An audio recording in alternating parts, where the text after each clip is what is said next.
Hello ladies and gentlemen, I am Dr. Claudia Albers, Planet X researcher and professional physicist. And today I'd like to bring to you another one of my articles. This one is entitled Stellar Core in Lasco C3 Image Has Comet-like Characteristics. And in this figure below we see a faint object. It's in a Lasco C3 image from May 20th, 2018. And as you can see, the object's angular width is about 2.5 times that of the Sun. So that would be the white part. And the Sun's size is indicated by the white circle on the coronagraph occulter. So that white circle there. So this is about 2.5 times larger than the Sun. Now the object seems to have developed comet characteristics, namely a coma. This gaseous part, it looks gaseous, diffuse, it's obviously emitting light, that's why it looks white, and two comet-like tails.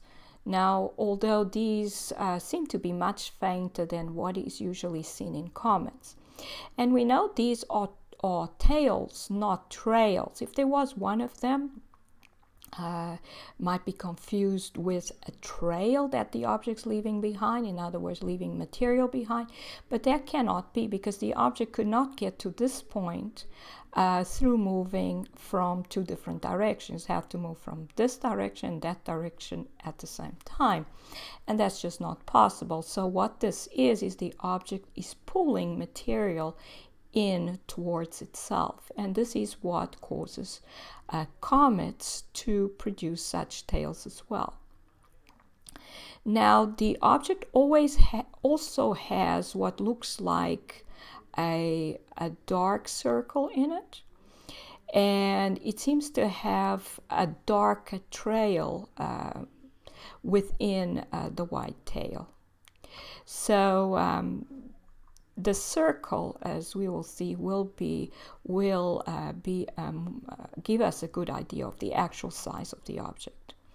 So the faint trails, let's start by calling them tail, behind the object seem to be comet-like tails. These will be due to positively charged material drawn from one of the Sun's nebula clouds. The material is drawn in towards the object, whilst the current of electrons is drawn from the Sun's corona. The two currents meet at the object's surface and give rise to a cloud of material which emits light around the object, and which is called a coma. The coma may be many times larger than the actual comet nucleus. In this case, it appears to be only 2.5 times larger. The electrons will also combine with the positive ions in the tail. Whenever a positive ion captures electrons, photons are emitted, so that's why it looks white. Photons are being emitted, visible light photons. Now, it is these photons that cause both the coma and the tail to give off light, and you may look at article 170 entitled Comets, Planets and Crustal Displacements for more details on that. The dark circle indicates the size of the original object and the fact that it is absorbing electrons coming from the Sun, leaving less electrons to combine with the positive ions coming from the Sun's nebula clouds, and thus producing both a surface and a region within the tails from which less photons or no photons are emitted. And this is what a comet usually looks like. As you can see, it has very bright tails.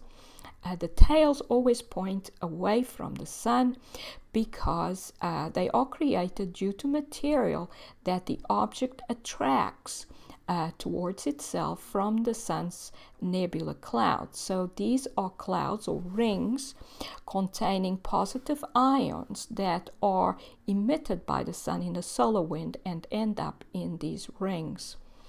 Just like Saturn has rings, the Sun has rings or nebula clouds around it, but the Sun is a much more powerful star than Saturn, so it has a much larger ring area or capacitor. I call it the solar capacitor, but James McCanney was the one who first called it by that name. So what we have is positive ions coming in from the sun's outer nebular clouds, and there are electrons coming in from the sun's corona. And this occurs because the object, like all objects in the universe, from atoms to stars to galactic nuclei, have a negative outer layer which attracts the positive ions, which then attracts the electrons. So we have a current coming in towards the object. The electrons and the ions meet at the surface, and the ions start capturing some of these electrons. When they do, photons are emitted. And then once the atoms are neutral, there will be chemical reactions. So for example, hydrogen will interact with oxygen, create water. And that's why we often see water in comet tails. The electrons will move beyond the surface into the tail region and interact with the ions in the tail region, also leading to light emission and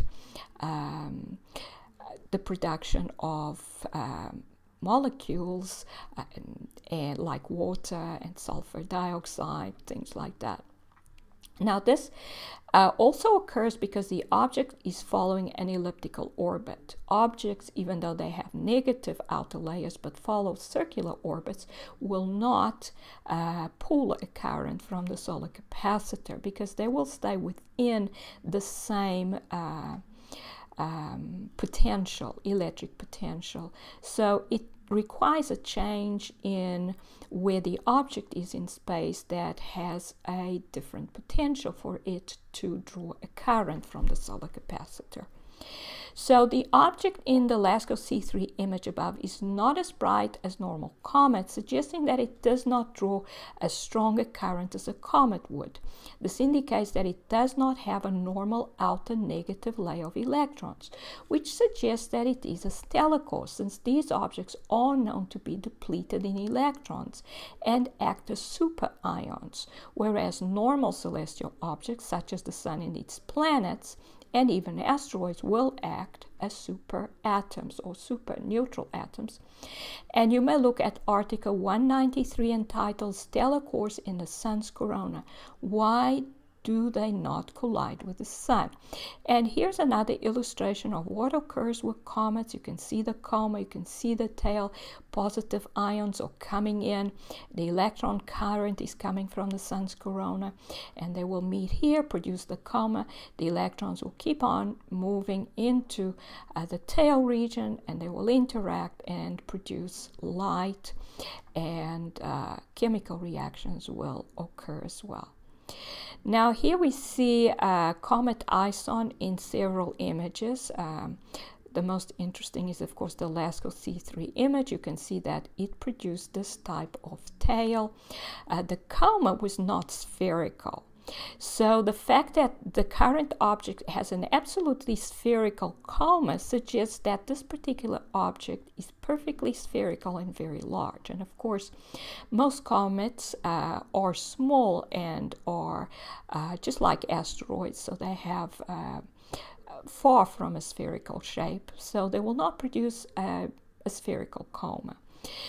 But the current object obviously seems to produce a perfectly spherical coma, and this is not the only time this type of object has been observed. They were also observed, and there's more than one here, in 2009 and 2016. This one is from February of 2016. As you can see, one of these objects is very bright and therefore must have a stronger outer electron layer, so it has a more negatively charged layer. It still has a dark surface, which means that it's still absorbing electrons, so it has not absorbed as many electrons as it needs to counteract the positive core. But it is brighter than the one in the 2018 image, so it most likely had more electrons than the one we are seeing in the 2018 image. But this object was not alone. It was accompanied by this one, which produced a very faint trail. And this one was obviously extremely depleted in electrons. It's hardly seen at all. Of course, when these objects first come into the solar system, they are not seen at all. They do not emit any light whatsoever. And they do not draw a current from the solar capacitor because they don't have electrons in their outer layer. They have a neutral outer layer. And here we see two of these objects as well, as you can see, producing the same type of trail but fainter. So these are possibly newer arrivals in the solar system. They are also not aligned with the sun. As you can see, these two are aligned with the sun. In other words, the negative currents coming from the sun, the layer points in the opposite direction, but these two are not. And of course, it's likely that they are able to draw electrons not just from the sun, but from other objects that may have arrived before and may now have quite a lot of electrons in their outer layer, other stellar cores that are around the sun. And it seems that they are interacting with one of these here because they are not aligned with the sun in this image. They are possibly aligned with another object that's just behind this darker region that is always in these images. There's even what seems to be some light emission here that may be coming from that object that is just behind here, and that's these objects are possibly drawing electrons from it. So an object which absorbs electrons will be depleted in electrons, which the stellar cores that have invaded the solar system are known to be. So the object in figure 1 and the objects in the above images therefore appear to be more objects belonging to this system of invading dead stars, which come from the sun and absorb energy from it. And we see one of these objects in an SDO image drawing material from the sun. This is the main way they draw energy from the sun. This material will have protons in it. It will have a lot of gravitational energy, which is in the form of photons within that matter. And the object draws that and draws gravitational energy that way. Most likely will draw electrons, first of all, when it first makes contact with the sun's corona. And this is possibly the way they are causing the sun to go dark for certain periods of time. When they make contact with the sun, they draw on the sun's outer layer of electrons. When that happens, the sun's driving electric potential drops, and because the sun's an electrical object and emitting light, due to that electrical potential, it stops emitting light, it goes dark. And the previous article I have written was about that, about the fact that the sun goes dark and what are the implications. Now, comet tails always point away from the sun, and according to James McCanney, are very narrow when the comet is far from the sun, become very wide when the comet approaches perihelion position. So this is the reason why it looks like there are more than two tails. It develops, it's very wide, it's possibly coming from different, from two different nebula cloud regions, and they become wide like this. And then the electrons come in and start interacting. Some of the electrons will go this way, some of the electrons will go that way, as they are pulled in towards the positive ions. So this is an illustration of what these comet tails will look like when a comet approaches perihelion. This is not a comet, but it is drawing current from the solar capacitor, like a comet would, because it has developed some, a weak, although some outer negative layer. So as you can see, these tails point outwards from the sun, somewhat like these ones here.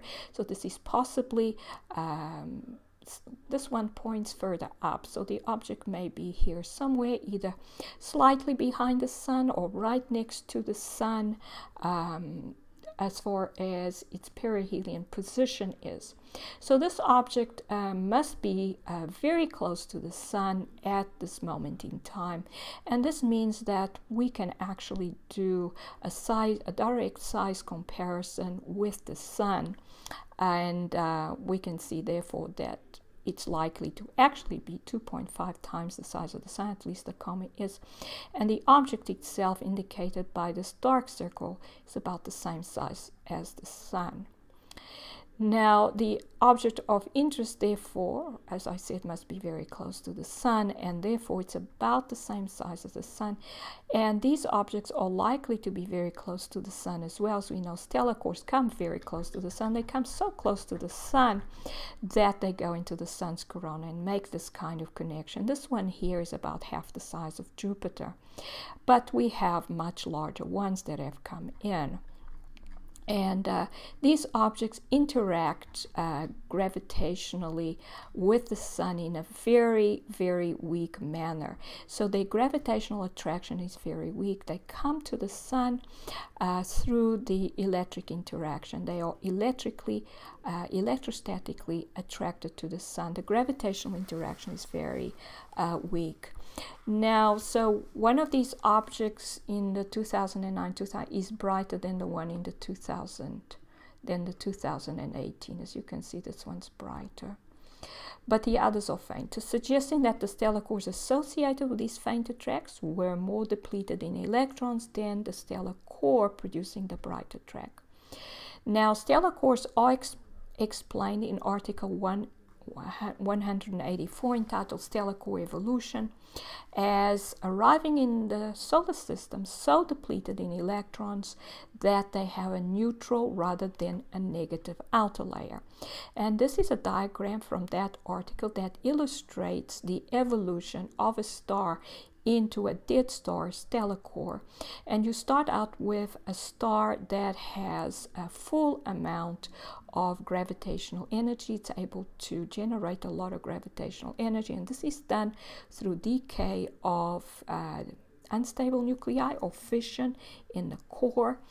And it has a full complement of electrons, although stars will continuously lose electrons. They will move out with some of the ions that move to the Sun's outer layer, and from there, because they are weakly attracted, will leave the solar system and move on into the galactic or intergalactic space, or interplanetary space first, and then into interstellar space.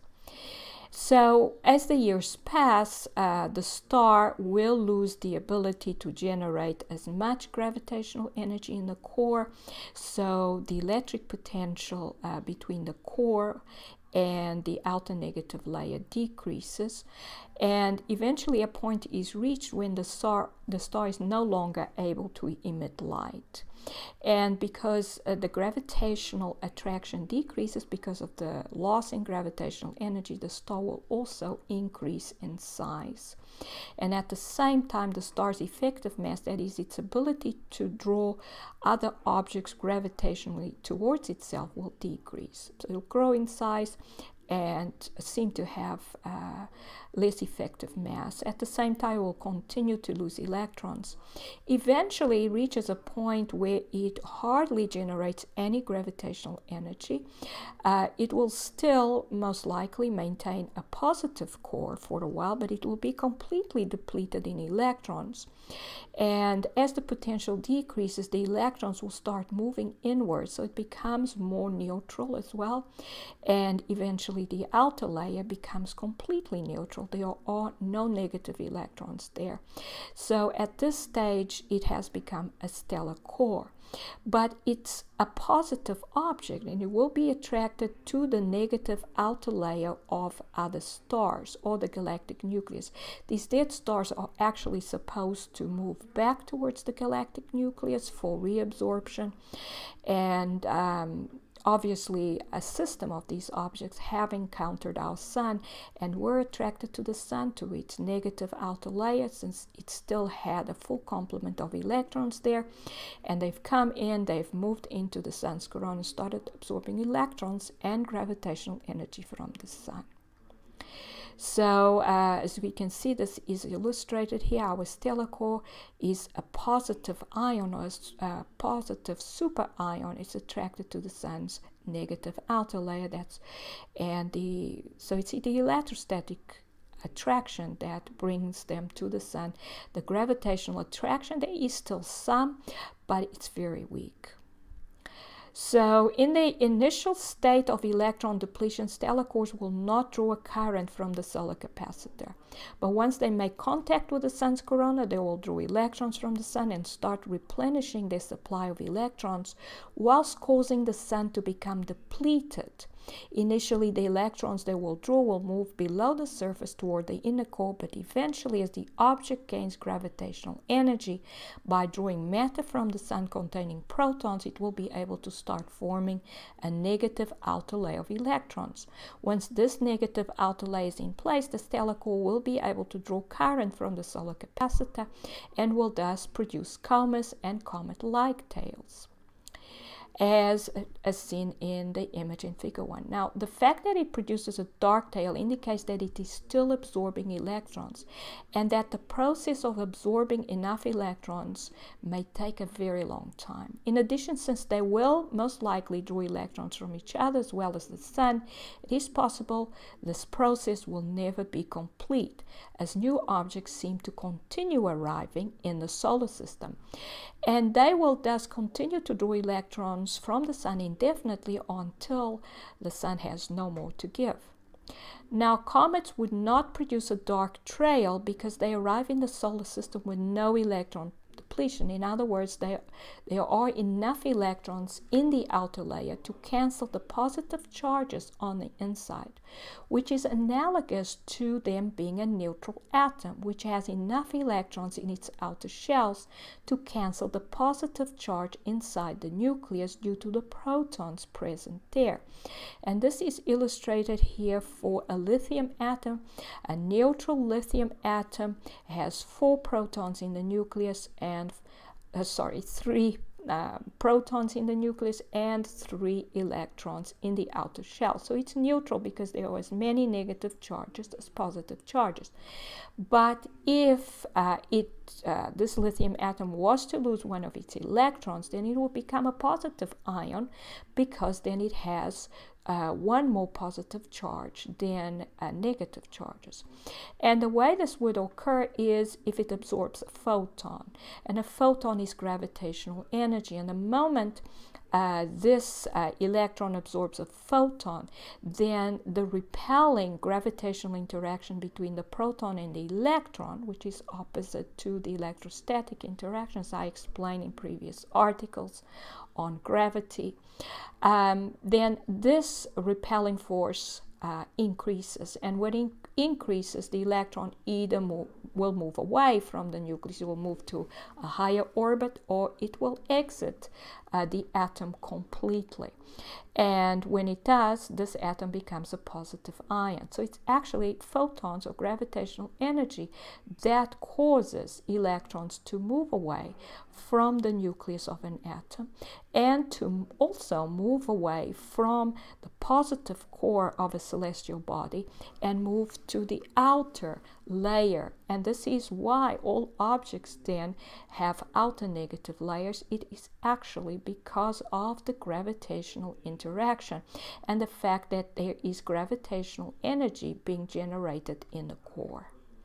So in conclusion, the object seen in a Lasco C3 image appears to be a stellar core which, although still depleted in electrons, has been in the solar system long enough to have developed an outer layer of electrons, so that it is now able to draw a current within the solar capacitor and thus produce comet characteristics, namely a coma and tails.